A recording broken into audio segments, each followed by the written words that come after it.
तेरा वचन रोटी मेरी, तेरा वचन पानी मेरा। तेरा वचन रोटी मेरी, तेरा वचन पानी मेरा।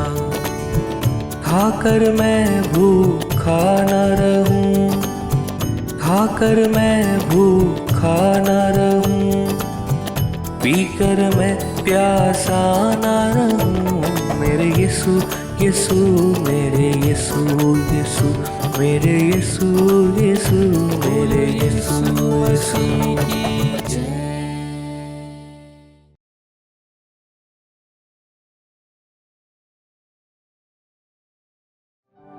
आइए मिलके प्रभु के नाम को महिमा देते हुए इस गीत को गाएंगे। मुक्ति का नायक वो जय मुझे देता है, मुझ में वो जीवित है और ये कितना आनंद है।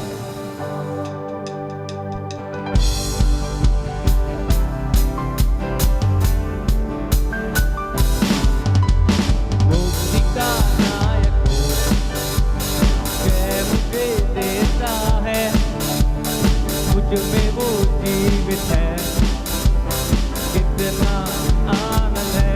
सभी आएंगे। मुक्ति का नायक जय मुझे देता है, मुझ में वो जीवित है, कितना आनंद है। हालेलुया हालेलुया आमीन, हालेलुया आमीन, हालेलुया आमीन। ओ हालेलुया आमीन, हालेलुया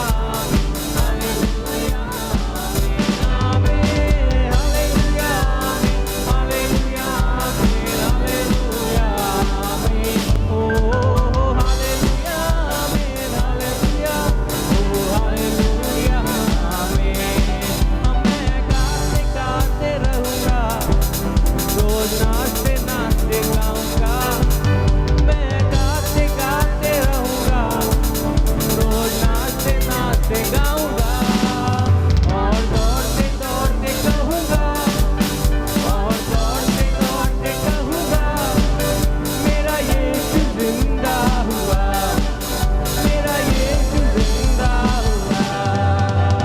मुक्ति का नायक जय मुझे देता है, मुझ में वो जीवित है, कितना हालेलुया।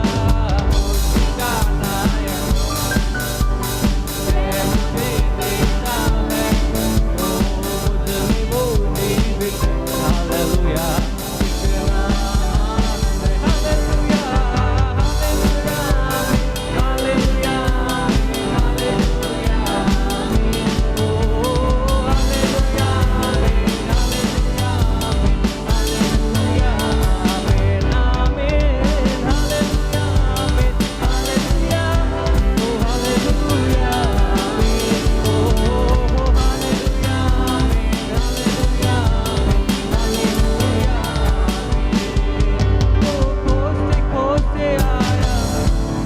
मुझे गले लगाया अपने, वो खोते खोते आया, मुझे गले लगाया अपने, मेरे पाप को क्षमा किया, मेरे पाप को क्षमा किया, नए सिरे से मुझे बनाया, नए सिरे से मुझे बनाया। मुक्ति का नायक जय मुझे देता है, मुझ में वो जीवित है, कितना आनंद है। हालेलुया।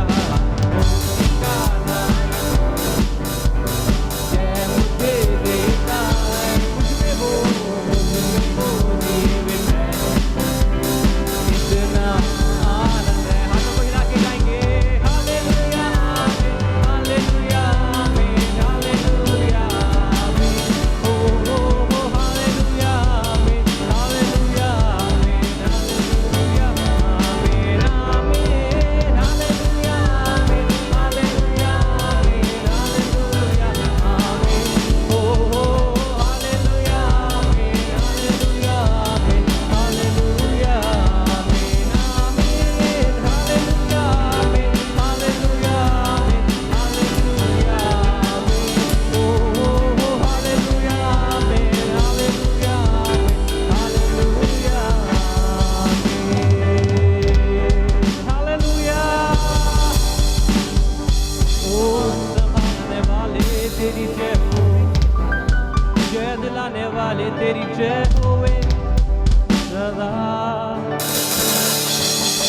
संभालता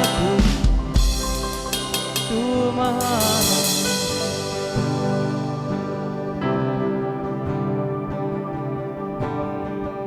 आइए अपनी आंखों को बंद करके उसकी आराधना में खो जाए। तू बड़े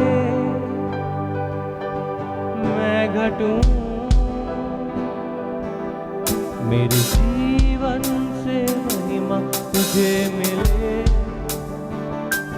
तू बड़े मैं घटूं,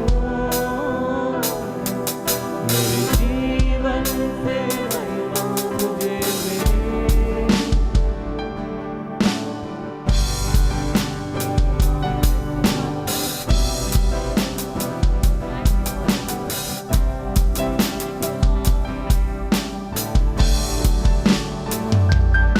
तेरे नाम के लिए जिए हम,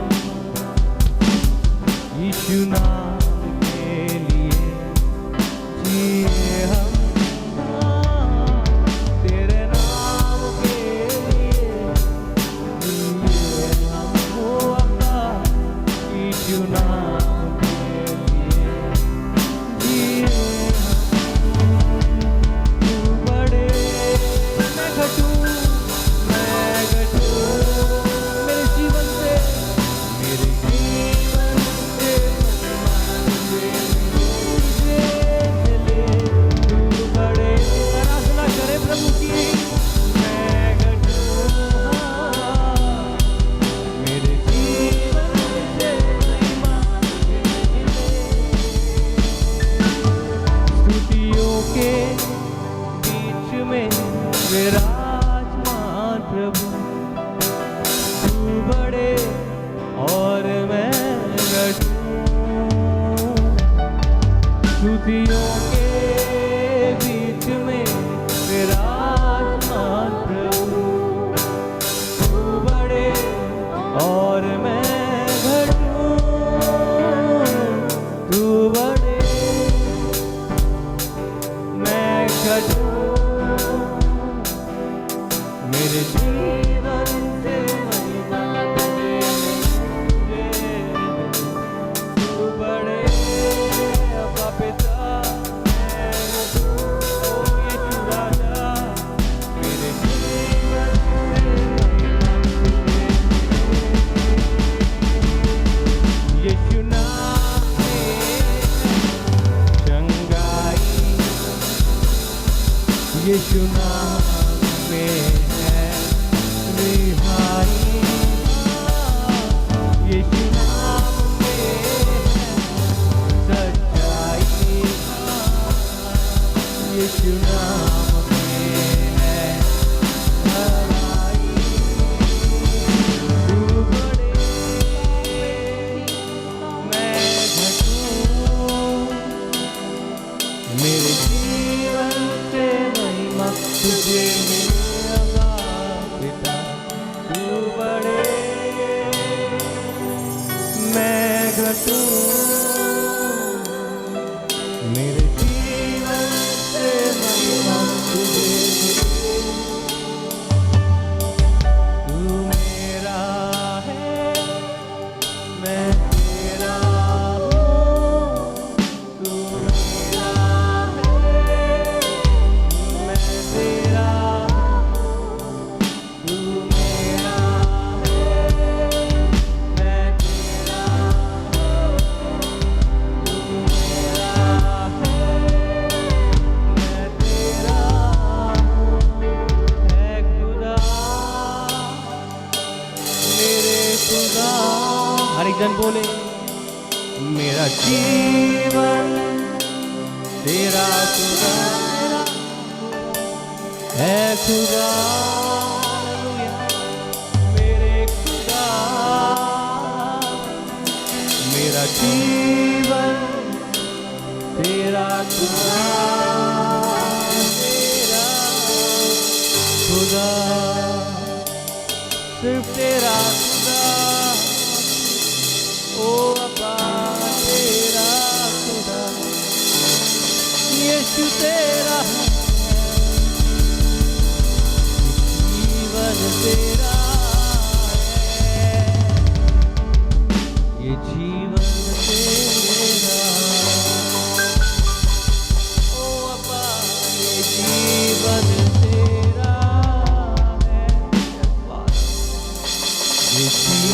तेरा। प्रभु अपने आप को तेरे आगे समर्पित करते हैं। ये सब कुछ तेरा है प्रभु, सब कुछ तेरा दिया हुआ है खुदा, और तू हमसे चाहता है कि हम तेरी महिमा करें, तेरा गुणानुवाद करें। होने दे प्रभु हमारे जीवन से सदैव तू बढ़ता जा और हम करते चले जा। आइए प्रियो प्रभु के दास के द्वारा उसके जीवित और सामर्थी वचन को सुनेंगे जो प्रभु ने आज हमारे लिए रखा है।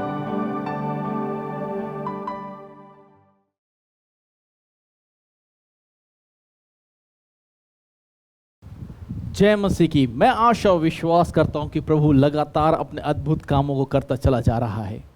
आइए वचन में से निकालेंगे रोमियो की पत्री उसका 5वां अध्याय और उसका 19 पद।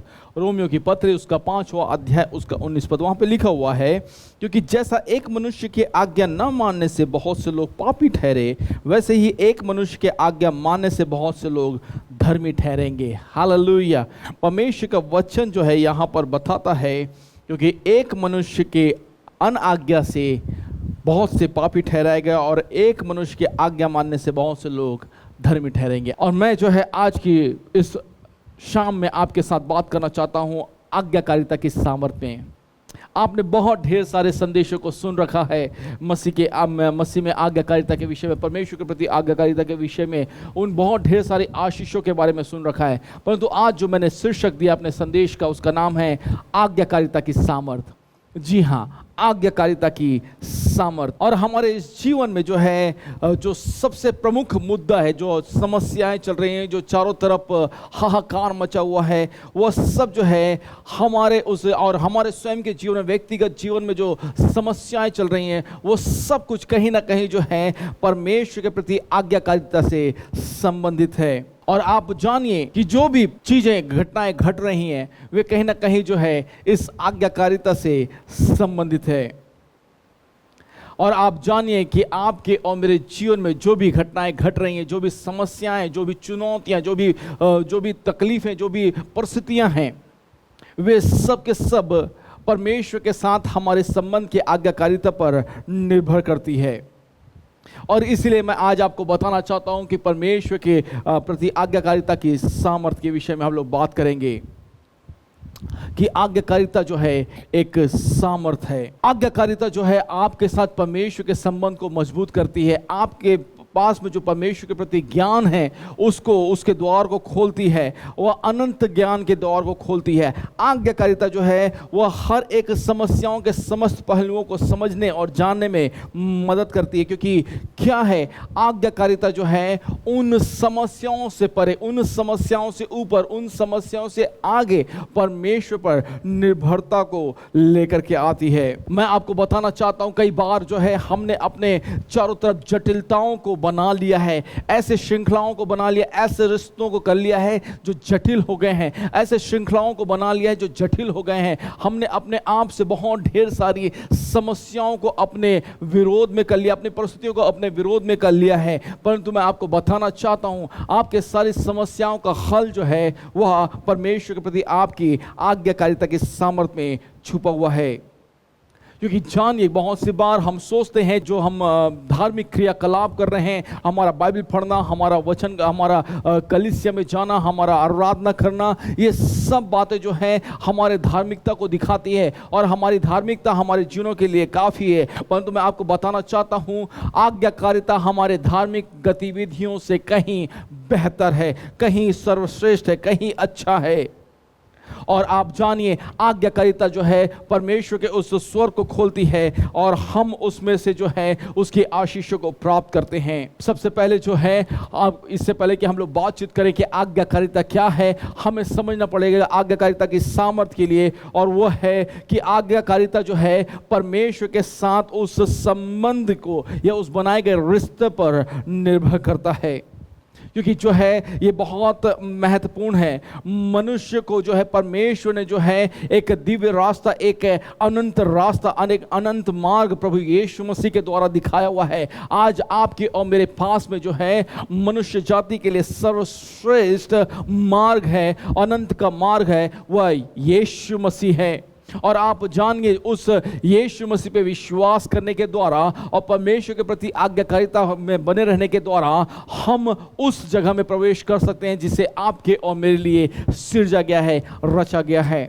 हम सब जानते हैं कि हमें जो है अपने घरों में जो है हर एक प्रकार के जो इलेक्ट्रिकल गैजेट्स हैं, चाहे वो मोबाइल फ़ोन हो, चाहे वे फ्रिज हो, टीवी हो, या और भी किसी प्रकार का जो है इलेक्ट्रॉनिक गैजेट्स हो, हमें वो बहुत अच्छे लगते हैं। हमें तकनीकी सुख संसाधन बहुत अच्छे लगते हैं। और आजकल तो मैं देख रहा हूं कि सब कुछ जो है वो ऑटो आ गया है, वॉइस में आपके वो कमांड में जो है सब कुछ हो गया है। आपका घर का लॉक जो है आपके बोलने मात्र से खुल जाएगा, आपके जो है इशारे मात्र से आपका पंखा, चुटकी बजाने से आपका पंखा शुरू हो सकता है, ताली बजाने से आपकी लाइटें जल सकती हैं। और मेरे प्रियो जो है बहुत स्मार्टफोन होते जा रहा है, स्मार्ट घर होते जा रहे हैं, स्मार्ट चीज़ें होती जा रही हैं, सब कुछ अच्छे हैं, परंतु वे सारे स्मार्ट जो हैं वे किसी काम के नहीं होंगे यदि वे जो है सोर्स से जुड़े, स्रोत से जुड़े ना हो। अर्थात जो है सारे तार जो है, सारे इलेक्ट्रॉनिक गैजेट्स को जरूरी है कि वे जो है अब वो चलने के लिए जो है बिजली पर निर्भर करते हैं, बिजली के तारों से जुड़ा हुआ होना उन्हें जरूरी है। और उन बिजली के तारों का एक स्रोत है, अर्थात हमारा विद्युत विभाग, जहाँ पे बिजली घर है, जहाँ पे ट्रांसफार्मर्स है बड़े बड़े, और वहाँ से जो है बिजली जो है सप्लाई की जाती है। तो ये जो सप्लाई चेन है ये बहुत महत्वपूर्ण है हमारे जीवन में। हमें लगता है कि जब हम स्तुति आराधना करते हैं, जब हम संगति में होते हैं, जब वचन पढ़ते हैं, जब हम जो है प्रभु के उपस्थिति में होते हैं, जब हम प्रार्थना करते हैं, तो सब कुछ अच्छी चलने लगती है। परंतु जानिए जो सबसे महत्वपूर्ण चीज है वो है आज्ञाकारिता।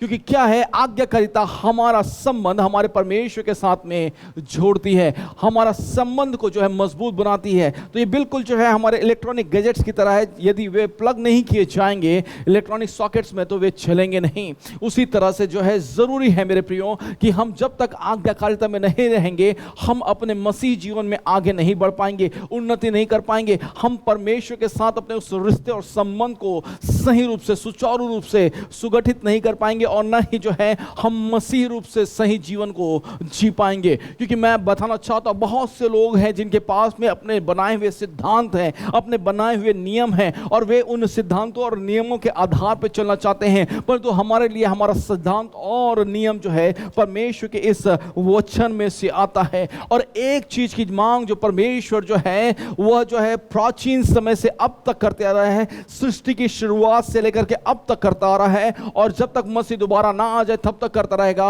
वो है आज्ञाकारिता।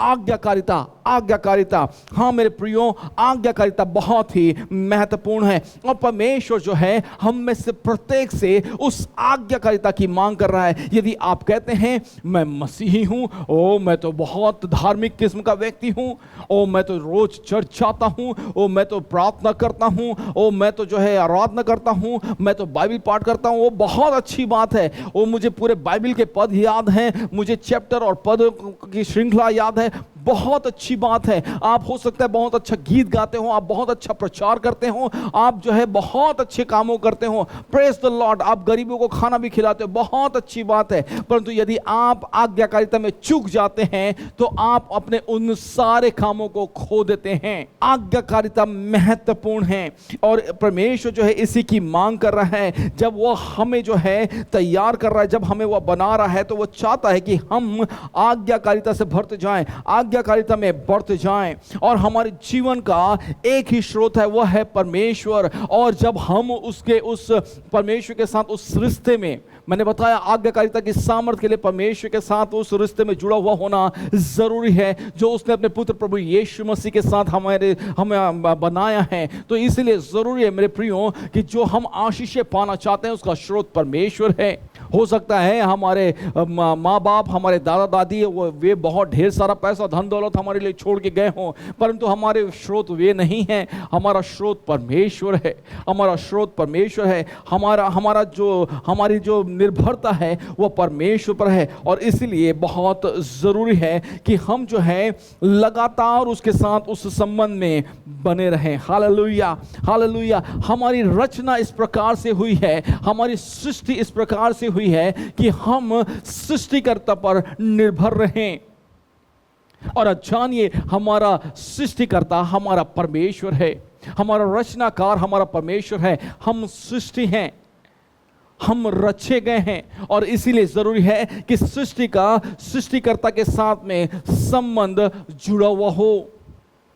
यदि हम चाहते हैं कि हम फलवंतित हों, आगे बढ़ें, यदि हम चाहते हैं कि हम एक सफल जीवन को जिएं, तो जानिए हमें जो है वापस उस बनाए गए रिश्ते में जिसे परमेश्वर ने बिल्कुल सिद्ध रूप से बनाया था जब उसने सृष्टि की रचना की थी, उसमें वापस आए। और अब भी हमारे पास में समय है कि हम जो है प्रभु यीशु मसीह के द्वारा हम उस संबंध में वापस आ सकते हैं जब हम आप उस पर विश्वास करते हैं। परमेश्वर हमारा सृष्टि करता है और उसने हमें इस रूप में रचा है, सृजा है, बनाया है कि हम जो है उसके साथ संबंध में जुड़े हुए बने रहें, हम उसके साथ तो उसके प्रति आज्ञाओं में बने रहें। जो सिद्धांत उसने रखे हैं, जो बातें उसने अपने वचन में कही हैं, उसके अनुसार से हम लोग अपने जीवनों को चलाएं। हम उसके वचन, हमारा जो मार्गदर्शन है, हमारे मार्गदर्शन के लिए दो चीजें हैं। पहला है पवित्र शास्त्र और दूसरा है पवित्र आत्मा। मेरे प्रियो, पवित्र आत्मा हमें लगातार मार्गदर्शन करता है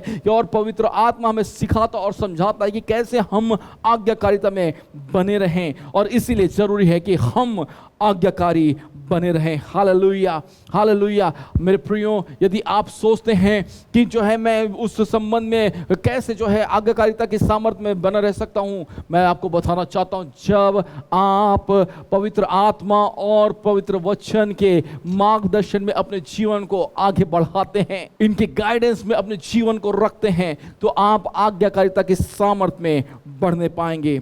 आप वे सब करने पाएंगे जो परमेश्वर ने आपके लिए रखा है, और आप परमेश्वर में होकर के उन सब कामों को कर पाएंगे जिसे आप करना चाहते हैं। उत्पत्ति उसका 2 अध्याय और उसका 16 और 17 पद वहां इस प्रकार से लिखा हुआ है। तब यहोवा परमेश्वर ने आदम को आज्ञा दी कि तू वाटिका के सब वृक्षों का फल बिना खट के खा सकता है, पर भले या बुरे के ज्ञान का वृक्ष उसका फल तू कभी ना खाना, क्योंकि जिस दिन तू उस फल को खाए उसी दिन अवश्य मर जाएगा। जानिए कि ऐसा क्या हो गया उस सृष्टि के आरंभ में, जहां पे परमेश्वर ने आदम को अपने स्वरूपता और समानता में रचा, और उसके बाद में उसने उसे एक आज्ञा दी कि तू सारे वृक्षों का फल खा सकता है, सिर्फ एक भले और बुरे के ज्ञान के वृक्ष का फल ना खाना। और मेरे प्रियो, हम लोग देखते हैं एग्जैक्टली वैसे ही हुआ। आदम ने जो है परमेश्वर के साथ उसका संबंध था, परमेश्वर ने आदम को रचा था, परंतु आदम ने उस आज्ञा को जिसकी मांग परमेश्वर ने आदम से की थी तोड़ दिया। और परमेश्वर, और हम जानते हैं कि आदम ने जो है अपने उस अधिकार को जिसके साथ में वो परमेश्वर के उस संबंध में जुड़ा हुआ था, बना हुआ था, उसको खो दिया। मेरे प्रियो, आप जानिए परमेश्वर के पास में अधिकार है कि वह आज्ञा दे, और वह जो है अपने सबसे पहले रचिए हुए मनुष्य को आज्ञा दे रहा है कि तू ऐसा करना। मेरे प्रियो, आप जानिए इससे पहले कि मूसा ने जो है व्यवस्था दी थी, परमेश्वर जो है उस पहले मनुष्य से भी जो है मांग कर रहा था, वह है आज्ञाकारिता की।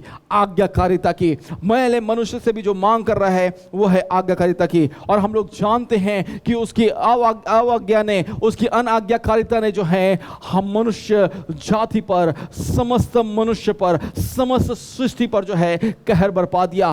पाप इस संसार में वो घुस गया और मनुष्यों के मनों में पाप आ गया। मनुष्य जो है कपट में लिप्त हो गए, मनुष्य जो है पापी जीवन में मगन हो गए। हम जानते हैं एक दूसरे मनुष्य का उदाहरण जिसका नाम नूह है, और हम पढ़ते हैं नूह के विषय में कि परमेश्वर ने जो है उस पाप की वजह से, जिसकी वजह से संसार जो है परमेश्वर की आज्ञा से जो है भटक गया था और अनाज्ञाकारिता में लिप्त हो गया था, और हर प्रकार के पाप और अपने मन की बुराई करने में लिप्त था। तो परमेश्वर ने जो है उस समय में समस्त संसार को नष्ट कर देना चाहा, और जब उसने योजना बनाई कि जल प्रलय के द्वारा समस्त संसार नष्ट हो जाएगा। हम पढ़ते हैं एक मनुष्य के बारे में जिसका नाम नूह नू है। और नू के विषय में हम लोग पढ़ते हैं मेरे प्रियो कि नू ने जो है एक जहाज बनाया, वैसे ही जहाज बनाया जैसा परमेश्वर ने दिशा निर्देश दिया था, जैसे परमेश्वर ने कहा था। और बाइबल कहती है नू ने ठीक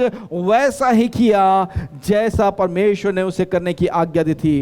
मेरे प्रियो, आप जानिए, जब आप जल प्रलय की इस पूरी कहानी को पढ़ते हैं, नू के इस जहाज के बनाने को आप पढ़ते हैं, तो आप पाते हैं वहां पर आज्ञाकारिता जो है मुख्य विषय है। और नू जो है हर एक डिटेल में, हर एक वो काम को बड़े डिटेल के साथ में कर रहा है, जैसा उसे जो है समझाया गया, जैसा उसे निर्देश दिया गया है वैसा ही कर रहा है। इब्रानियों उसके 11वें अध्याय और उसके 8 पद में हम लोग पढ़ते हैं, विश्वासी से अब्राहम जब बुलाया गया तो आज्ञा मानकर ऐसी जगह निकल गया जिसे मिरास लेने वाला था, और ये न जानता था कि मैं किधर जाता हूं, तो भी निकल गया। अब्राहम को जब परमेश्वर ने आज्ञा दी कि तू कसदियों के देश ऊर को छोड़ करके उस देश में जा जहां मैं तुझे देना चाहता हूं, तो वह जो है वहां जाने के लिए निकल पड़ा। वहां पे निकल पड़ा, जानता नहीं थे कि वो कहां जा रहा है, उसका ठिकाना क्या है, वो कैसे वहां तक पहुंचेगा, क्या रास्ते के दुर्गम है, परंतु संपूर्ण आज्ञाकारिता। मेरे प्रियो, आज्ञाकारिता की सामर्थ्य यही है, और आज्ञाकारिता की सामर्थ्य जो है हमारे परमेश्वर के साथ जो रिश्ता है उस पर बहुत ज्यादा निर्भर करती है। और मेरे प्रियो, आप पाएंगे कि जैसा परमेश्वर ने अब्राहम को किया था वैसे उसने किया, और परमेश्वर ने जो है उसके वंश को जो है आशीष दी। हम लोग पढ़ते हैं उत्पत्ति उसके 26 अध्याय और उसके 5 पद में कि अब्राहम के पुत्र इसहाक को परमेश्वर ने जो है जो अब्राहम ने पूरा किया था उसके अनुसार से वो वाचा जो है वो इसहाक के जीवन में फ्लो कर रही है, क्योंकि अब्राहम ने परमेश्वर की आज्ञाओं को माना, जैसा परमेश्वर ने कहा था वैसे ही उसने किया। इसीलिए लिखा हुआ है उत्पत्ति 26 उसके 5 में, क्योंकि इब्राहिम ने मेरी मानी और जो कुछ मैंने उसे सौंपा था उसको और मेरी आज्ञाओं और विधियों और व्यवस्था का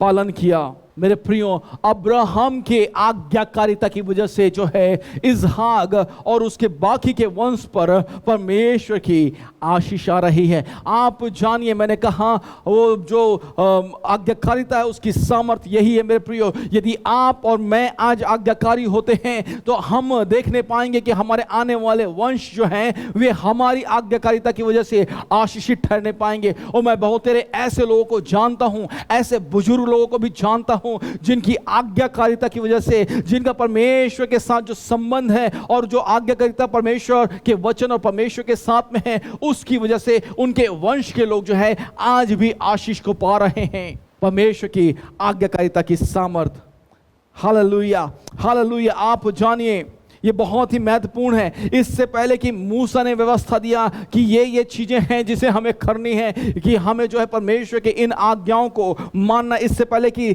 10 आज्ञाएं आए, हम जानते हैं कि ये लोगों से भी परमेश्वर जो है, चाहे वो आदम था, वो चाहे वो नूह था और चाहे वो अब्राहम था, उन सब से परमेश्वर जो है एक चीज की मांग कर रहा है, एक ही बात की मांग कर रहा है, वह है संपूर्ण आज्ञाकारिता, संपूर्ण आज्ञाकारिता।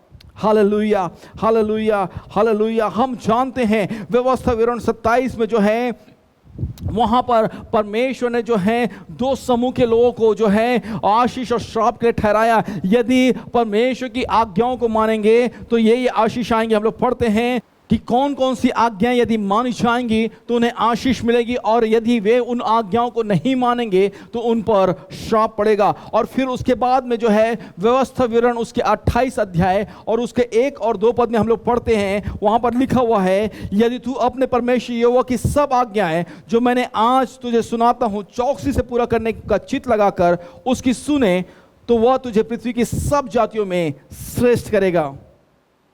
और फिर अपने परमेश्वर यहोवा की सुनने के कारण ये सब आशीष तुझ पर पूरे होंगे। और यदि हम जो है 3 पद से आगे पढ़ना शुरू करेंगे 28 अध्याय के, तो हमें पढ़ने को मिलेगा वहां पर ढेर सारी आशीषें कही गई है। हालेलुया। परंतु 28 अध्याय के 15 पद में हम लोग पढ़ते हैं, यदि वहाँ पे अनाज्ञाकारिता होती है तो वहाँ पर बहुत ढेर सारे श्राप हैं, बहुत ढेर सारे जो है वहाँ पर चुनौतियाँ हैं, बहुत ढेर सारे वहाँ पर जो है वो ऐसी चीज़ें हैं जहाँ पर समस्याएं होंगी, जहाँ पे जोखिम उठाना पड़ेगा, जहाँ पे कष्ट झेलने पड़ेंगे। लिखा हुआ है 15 पद में, परंतु यदि तुम अपने परमेश्वर यहोवा की बात नहीं मानोगे तो उसकी सब आज्ञाओं और विधियों को, और जो मैं तुम्हें आज्ञा देता हूँ, यहाँ लिखा हुआ है ये आशीषें उनकी आज्ञाकारिता पर आती है। आशीषें जो है वे हमेशा आज्ञाकारिता पर आती है। Hallelujah, hallelujah. और लिखा हुआ है मेरे प्रियो, हम लोग पढ़ते हैं यशायाह उसके पहले अध्याय में, परमेश्वर जो है पहले अध्याय उसके 18 पद में यूं कहता है, ये वो कहता है, आओ हम आपस में वाद विवाद करें, तुम्हारे पाप चाहे लाल रंग के ही क्यों ना हो तो भी वे हिम की नाई उज्जवल हो जाएंगे, और वे चाहे अर्गवानी रंग के हों तो भी वे ऊन के समान श्वेत हो जाएंगे। यदि तुम आज्ञाकारी होकर मेरी मानो तो इस देश के उत्तम से उत्तम पदार्थ खाओगे, और यदि तुम आज्ञा ना मानो और बलवा करो तो तलवार से मारे जाओगे। यहोवा का यही वचन है। ये बिल्कुल साफ साफ और स्पष्ट हो जाता है कि परमेश्वर जो है वो हमें क्षमा करना चाहता है, परमेश्वर जो है हमें अपनाना चाहता है, परमेश्वर उस रिश्ते को, टूटे हुए रिश्ते को वापस जोड़ना चाहता है, परमेश्वर उस रिश्ते में बना रहना चाहता है। परंतु ये भी बिल्कुल महत्वपूर्ण है और बिल्कुल साफ है, यदि हम उसके प्रति, उस रिश्ते में आने के बाद भी उसके प्रति आज्ञाकारी न रहें तो हम बलवा करेंगे मेरे प्रियो, हम उसका विरोध करेंगे, हम परमेश्वर की पहचान को खो देंगे, और हम जब ऐसा करेंगे तो उसका मार हमको पड़ेगा, हम पर श्राप आएंगे, हमारे जो आने वाली पीढ़ियां हैं, हमारे जो वंशज हैं उन पर जो है श्राप आएंगे।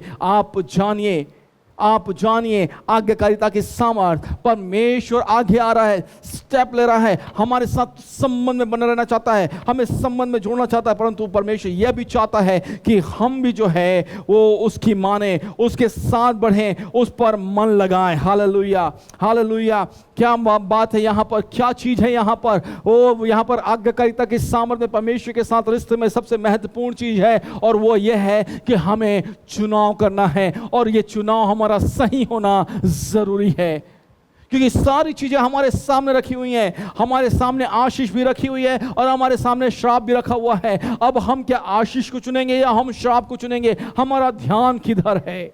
हमारा ध्यान किधर है? और परमेश्वर ने वे तमाम आशीषें जो हमारे लिए है, जो हमारे बाद आने वाली हमारी पीढ़ियों के लिए है, उन सबको इस पे लिख दिया है, और परमेश्वर ने उन श्रापों को भी लिख दिया है जो अनाज्ञाकारिता की वजह से हमारे ऊपर और हमारे आने वाली पीढ़ी के ऊपर में भी आएंगे मेरे प्रियो। इसलिए महत्वपूर्ण हो जाता है कि हम उसके वचन अनुसार जो है आज्ञाकारी बने रहें। Hallelujah, hallelujah, hallelujah. Yeshu Masih जो है बिल्कुल साफ तौर से यहाँ पर जो है कहता है, यहाँ पे मैं एक और पद आपको बताना चाहता हूँ, उसके बाद मैं जाऊंगा कि यीशु मसीह यहाँ पे क्या कह रहा है। यहाँ पे सब उपदेशक उसके 12 अध्याय और उसके 13 पद में इस प्रकार से लिखा गया है।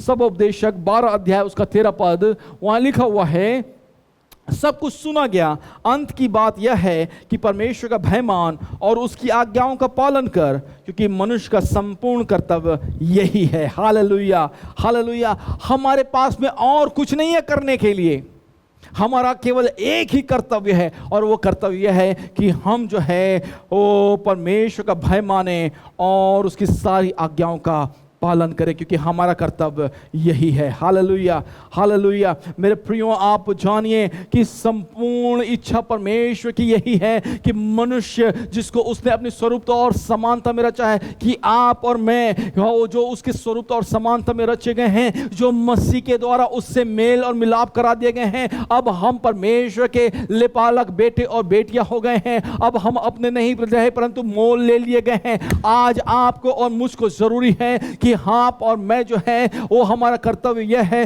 कि हम जो है संपूर्ण रूप से उसके प्रति आज्ञाकारी बने रहें। Hallelujah, hallelujah, hallelujah. बहुत सी बार जो है जब हम नई वाचा को देखते हैं और जब नए नियम को देखते हैं और नई वाचा के बारे में सुनते और पढ़ते हैं, तो हमें ऐसा लगता है कि नई वाचा शायद वो पुरानी वाचा को लोप कर दिया है या पुरानी वाचा को पूरा खत्म कर दिया है। परंतु आप जानिए, पुरानी व्यवस्था से लेकर के नई व्यवस्था तक जो है, नए नियम तक, पुराने नियम से लेकर के नए नियम तक जो है, मनुष्य की उत्पत्ति से लेकर के मनुष्य के अंत तक जो है, परमेश्वर सिर्फ एक ही बात चाहता है, और वो यह है कि मनुष्य परमेश्वर का भय माने और उसके प्रति आज्ञाकारी बना रहे। हालेलुया। और मैं प्रियो आपको मैं बताता हूं, जब आप और मैं परमेश्वर के साथ उस संबंध में आ जाते हैं तो जरूरी है कि आपका मेरा कर्तव्य एक ही हो, ये कि हम उसके प्रति आज्ञाकारी बने रहें। जब आप और मैं उसके प्रति आज्ञाकारी बने रहेंगे तो सारी चीजें जो है वो अपने आप सही स्थान में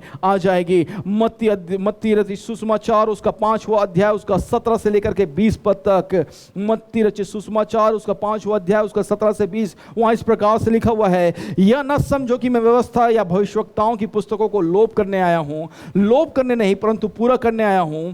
क्योंकि मैं तुमसे सच कहता हूं कि जब तक आकाश और पृथ्वी टल न जाए तब तक व्यवस्था से एक मात्रा या बिंदु भी बिना पूरे हुए न ठहरेगी। इसलिए जो कोई इन छोटी से छोटी आज्ञाओं में से किसी एक को तोड़े और वैसे ही लोगों को सिखाए, वह स्वर्ग के राज्य में सबसे छोटा कहलाएगा, परंतु जो कोई उनका पालन करेगा और उन्हें सिखाएगा वही स्वर्ग के राज्य में महान कहलाएगा।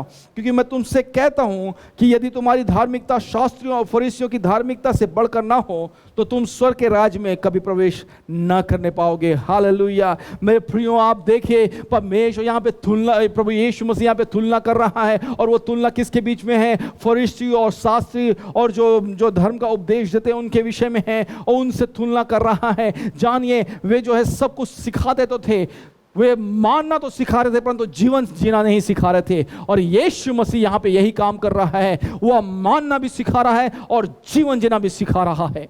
आप समझिए ये कितना महत्वपूर्ण है, ये कितना आवश्यक है कि हम न केवल जो है उन आज्ञाओं को जो है माने परंतु उसे जिए। परमेश्वर के प्रति जो है वफादार रहने का, उसके प्रति जो है सफल रहने का एक ही तरीका है, और वो ये है कि हम उसकी आज्ञाओं को माने, उसकी आज्ञाओं को माने। ये है जो है परमेश्वर की आज्ञाकारिता का सामर्थ। Hallelujah, hallelujah, hallelujah. मेरे प्रियो, बहुत सी बार जो लोग जो है वे लोग सोचते हैं कि जो है ऐसा करना या वैसा करना या वैसा करना ठीक है या अलग है। हम लोग पढ़ते हैं यहाँ पर कि जो है यीशु मसीह जो है अपने एक पहाड़ी उपदेश में कहता है, 5वें अध्याय के जो है मैं आप लोगों के लिए पढ़ रहा हूँ, 5वें अध्याय के जो है 21 पद से, वहाँ लिखा हुआ है, तुम सुन चुके हो कि पूर्वकाल के लोगों से कहा गया था कि हत्या ना करना, और जो कोई हत्या करेगा वह कचहरी में दंड के योग्य होगा।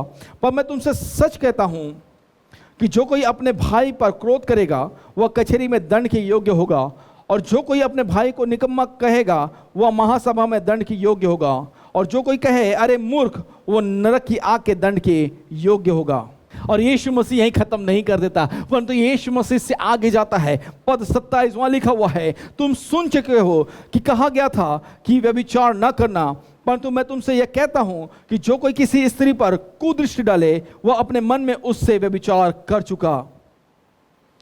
आप जानिए, आज्ञाकारिता केवल बाहरी स्वरूपता के लिए नहीं है, बाहरी रूप से यांत्रिक रूप से हमें चलाने के लिए नहीं है, परंतु आज्ञाकारिता जो है हमें अंदर से बाहर बदलने के लिए है। ये महत्वपूर्ण है, ये बहुत ही महत्वपूर्ण है, क्योंकि जो है हमारी यांत्रिक गतिविधियां जो है हम रोबोटिक रूप से काम कर रहे हैं, जो करते आ रहे हैं, जो चल रहा है, जैसा होता है वैसे ही होने दो, वैसा नहीं मेरे प्रियो, परंतु ये हमारे अंदर से बाहर आना जरूरी है। और इसलिए मैंने कहा कि यीशु मसीह जो है जब आज्ञाकारिता के विषय में बात कर रहा है तो वह बात कर रहा है कि हम जो है उसे अंदर से बाहर माने, ना केवल उसे सुने परंतु हम उसे माने भी।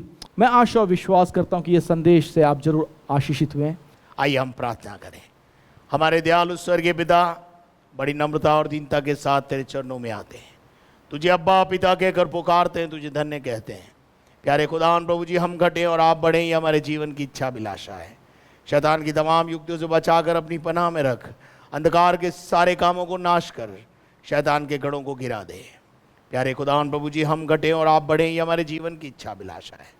सामर्थ के कामों को प्रकट कर कि तू हमारा परमेश्वर है, हम तेरे बेटे और बेटियां हैं। प्यारे खुदावन प्रभु जी, हम दुआ करते हैं, तेरी सामर्थ को चाहते हैं, हम दुआ करते हैं प्यारे खुदावन प्रभु जी, इस समय विशेष तौर से तेरे चरणों में उन भाई बहनों को लाते हैं प्रभु जी, जो बीमार हैं उन्हें चंगा कर, जिनके आज जन्मदिन है, जिनके आज मैरिज एनिवर्सरी, उन्हें आशीष दे, और सारा आदर मान सम्मान गौरव तुझे देते हैं। प्रार्थना को आपके पुत्र और हमारे जिंदा खुदावंद यीशु मसीह के नाम से मांगते हैं, आमीन। और अब हमारे खुदावंद यीशु मसीह का फजल, खुदा बाप की मोहब्बत, पाक रूह की रिफाकत और शराकत अब से लेकर हमेशा तक हम सबों के साथ होती रहे, और हम सब बोले आमीन। And may God bless you. परमेश्वर आप सबको आशीष दे। यदि आपने हमारे चैनल को सब्सक्राइब नहीं किया है तो सबसे पहले आप उसे सब्सक्राइब करें, बेल आइकन को दबाएं, शेयर करें और लाइक करें। मेरे अजीज़ों, यदि आप चाहते हैं कि हम आपके लिए प्रार्थना करें तो प्रार्थना टावर के नंबर स्क्रीन पर हैं, आप उनका इस्तेमाल करें। यदि आप कोई प्रश्न हमसे पूछना चाहते हैं तो अपना वीडियो बनाकर 9414003158 पर डालें, हम आपका उत्तर देंगे। उसके साथ में यदि आप हमारे इस चैनल के माध्यम से आशीष पा रहे हैं, प्रतिदिन अपनी प्रार्थनाओं में हमें उठाए रखें, और किसी भी प्रकार का आर्थिक सहयोग इसको करना चाहते हैं तो बैंक अकाउंट की डिटेल स्क्रीन पर है। Thank you very much. कल शाम फिर आपके साथ मुलाकात करेंगे, तब तक के लिए घर में रहें, सुरक्षित रहें। धन्यवाद।